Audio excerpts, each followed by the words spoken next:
बुराई से निपटने का स्ट्रिक। एक संत के आश्रम में सैकड़ों गायें थी। गाय के दूध से जो भी धन आता उससे आश्रम का संचालन कार्य होता था। एक दिन एक शिष्य बोला, गुरुजी, आश्रम के दूध में निरंतर पानी मिलाया जा रहा है। संत ने उसे रोकने का उपाय पूछा तो वो बोला, एक कर्मचारी रख लेते हैं जो दूध की निगरानी करेगा। संत से स्वीकृति दे दी। अगले ही दिन कर्मचारी रख लिया गया। 3 दिन बाद वही शिष्य फिर आकर संत से बोला, इस कर्मचारी की नियुक्ति के बाद से तो दूध में और भी पानी मिल रहा है। संत ने कहा, एक और आदमी रख लो जो पहले वाले पर नजर रखे। ऐसा ही किया गया, लेकिन 2 दिन बाद तो आश्रम में हड़कंप मच गया।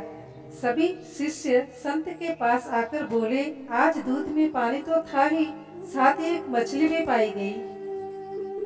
तब संत ने कहा, तुम मिलावट रोकने के लिए जितने अधिक निरीक्षक रखोगे, मिलावट उतनी ही अधिक होगी, क्योंकि पहले इस अनैतिक कार्य में कम कर्मचारियों का हिस्सा होता था तो कम पानी मिलता था। एक निरीक्षक रखने से उसके लाभ के मद्देनजर पानी की मात्रा और बढ़ गई। जब इतना पानी मिलाएंगे तो इसमें मछली नहीं तो क्या मिलेगा। शिष्यों ने संत से समाधान पूछा तो वो बोले, हमारी सबसे पहले कोशिश ये होनी चाहिए कि हम उन लोगों को धर्म के मार्ग पर लाएं। हमें उनकी मानसिकता बदलकर उन्हें निष्ठावान बनाने की कोशिश करनी चाहिए ताकि वे ये कृत्य छोड़ दें। सार ये है कि बुराई पर प्रतिबंध लगाने के स्थान पर यदि आत्मबोध जागृत किया जाए तो व्यक्ति स्वयं ही कुमार्ग का त्याग कर देता है। महाभारत का युद्ध चल रहा था। एक दिन दुर्योधन के व्यंग्य से आहत होकर भीष्म पितामह घोषणा कर देते हैं कि मैं कल पांडवों का वध कर दूंगा। उनकी घोषणा का पता चलते ही पांडवों के शिविर में बेचैनी पड़ गई। भीष्म की क्षमताओं के बारे में सभी को पता था, इसीलिए सभी किसी अनिष्ट की आशंका से परेशान हो गए। तब श्री कृष्ण ने द्रौपदी से कहा, अभी मेरे साथ चलो।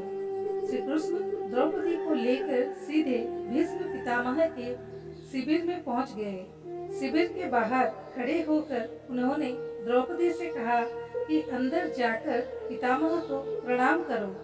द्रौपदी ने अंदर जाकर पितामह भीष्म को प्रणाम किए तो उन्होंने अखंड सौभाग्यवती भव का आशीर्वाद दे दिया। फिर उन्होंने द्रौपदी से पूछा कि बस तुम इतनी रात में अकेली यहाँ कैसे आई हो? क्या तुमको श्री कृष्ण यहाँ लेकर आए हैं?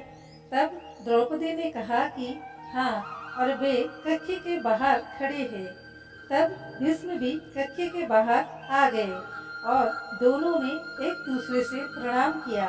भीष्म ने कहा, मेरे एक वचन को मेरे ही दूसरे वचन से काट देने का काम श्री कृष्ण ही कर सकते हैं। शिविर से वापस लौटते समय श्री कृष्ण ने द्रौपदी से कहा कि तुम्हारे एक बार जाकर पितामह को प्रणाम करने से तुम्हारे पतियों को जीवन दान मिल गया है। अगर तुम प्रतिदिन भीष्म, धृतराष्ट्र, द्रोणाचार्य आदि को प्रणाम करती होती तो शायद इस युद्ध की नौबत ही ना आती। वर्तमान में हमारे घरों में जो इतनी समस्याएं हैं, उनका भी मूल कारण यही है कि जाने अनजाने अक्सर घर के बड़ों को उपेक्षा हो जाती है। यदि घर के बच्चे और बहुएं प्रतिदिन घर के सभी बड़ों को प्रणाम कर उनका आशीर्वाद ले तो शायद किसी भी घर में कभी कोई क्लेश न हो। बड़ों के दिए आशीर्वाद कवच की तरह काम करते हैं। उनको कोई अस्त्र शस्त्र नहीं भेज सकता।